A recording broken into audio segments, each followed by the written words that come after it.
NASCAR from 1992. This is the new Salvino's JR kit. The body is actually a reissue of the old monogram kit.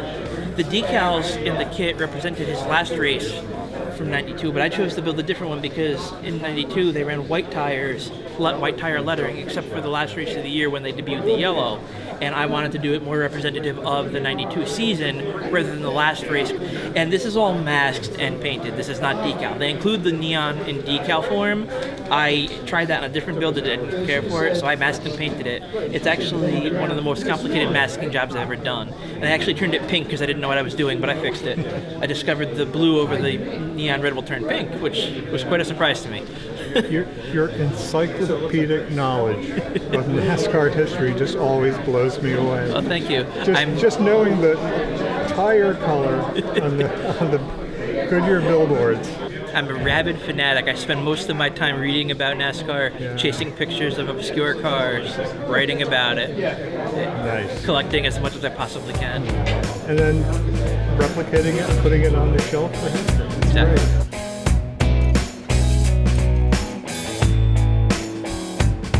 Doug White here, Model Car Muse. I'm with my great friend Billy Kingsley, also known as El Camino Billy. Hello.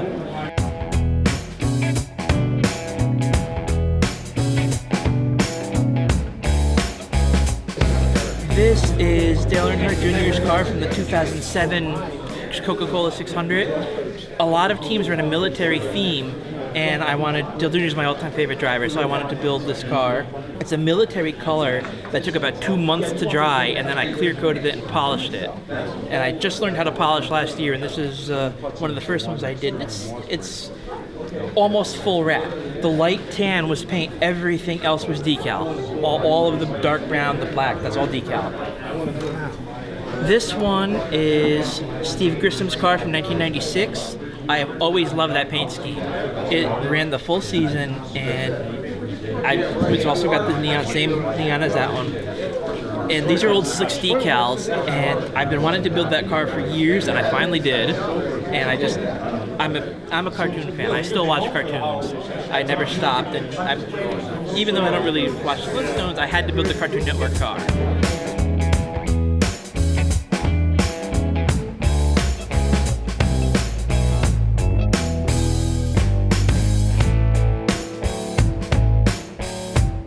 Billy just passed a landmark in the amount of models that he's built in a certain category. Yes. I build primarily in 1/64th scale.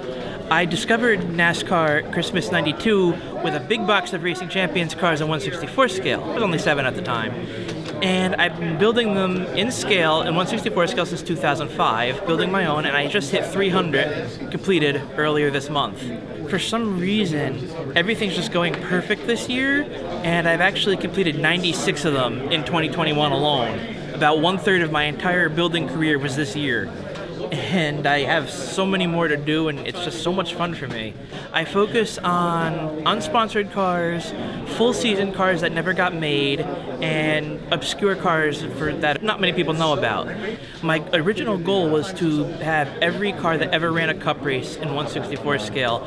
I kind of gave up on that idea because it's too expensive, and there are some 50s and 60s cars that there's just no pictures known of, so obviously I can't build them.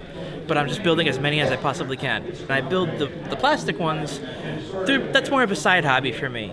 I enjoy it, I learned a lot of the skills doing that, and I met a lot of friends doing that, but this is my passion. The 1/64 scale is my passion.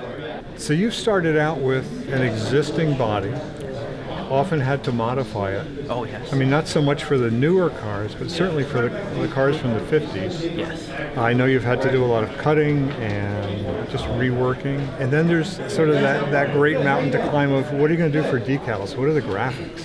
You know, that's the hardest part. Yeah. Getting the bodies can be a challenge, especially the 50s cars, but the decals, they're difficult, and a lot of the decal makers don't want to do it in my scale. They only want to do this scale because it's difficult to get it to scale down so you can see the contingencies and they're legible. There's a guy in Australia called Paddo's Place who has thousands upon thousands of decals, and he can print in any scale from 1/10 down to 1/87th, and without him I wouldn't be able to do as much as I do. Yeah. I actually had to commission number 65. There were no 65 decals. I had to actually get them paid, get them artwork drawn. I paid for that myself. It's just incredible, the amount of work. I mean, it's, just because it's small doesn't mean that it's quick. Right. It's a lot of detail that goes into that. It's tough because unlike a plastic model, you're not starting out with a fresh, bare plastic. You have to undo what the factory did and then redo it yourself. And sometimes it's very difficult because some of them don't want to strip. They get stripped with nail polish remover. That takes off most of the factory painting, but not all.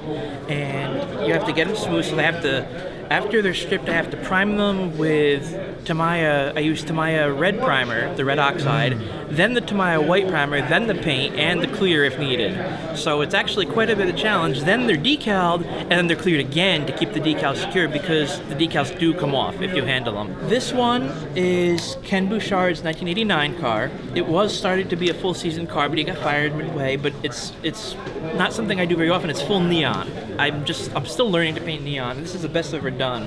It's not quite done yet, but it was close enough that I brought it. Yeah, Billy, what did you use for the neon paint? And is that clear over it? That it is cleared over, but that's Tamiya, straight out of the can over their Tamiya white primer. This one is Cole Witt's car from 2014. That was a full season team. They didn't have a full season sponsor. I happened to choose that paint scheme because I liked the way it looked, and they ran that most of all. I'm actually also working on a project of doing one car from every season, and that is the only 2014 car I've built or have decals for at the moment. This one is Kevin Conway's car from 2010. He actually won Rookie of the Year, but he drove like 8 different cars that year. I just wanted to get one of them in my collection, so I chose this one. Just incredible. I think it's so cool that you hit that mark. Thank you. Yeah. And there are more to go. Oh yes, I have about 75 in progress right now. Yeah. In various stages, from just stripped to just have to finish. Your level of research, with all the numbers and and knowing that was that was what James Hilton drove this at this time. Yeah. My main goal now is actually building one of every car number. Yes. From 00 through 99. It's a 110 build project. And that's in 64 scale. And both scales. Oh, in both scales, because I thought you had started it. I did. I will actually finish it in 164 scale next year. Wow. Because next year's my 30th anniversary collecting. That's going to be my celebration goal. 124 scale, that has a lot more to go. That's going to be years before I finish that, but I think I will eventually.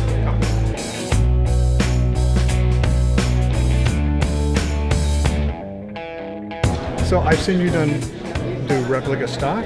I mean, you do a real mix, but I know NASCAR is your thing. Yeah, NASCAR is my passion. Yeah. I'll build a little bit of everything, not just automotive. I'll do.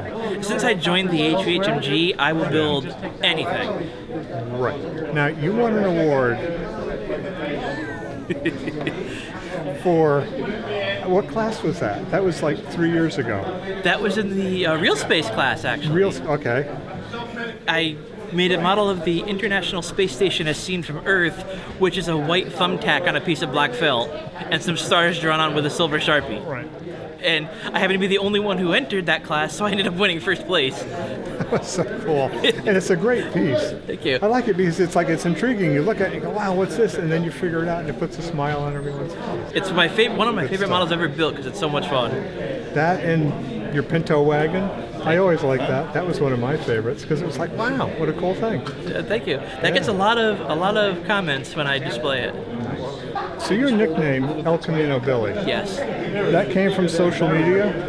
That actually came from a message board. And it actually came from a ton of Newburgh member. Okay. Back in 2000, I was on the Hobby Heaven message board, and there was an argument about El Caminos. And I'm a huge El Camino fan, and I was defending them because that's what I do.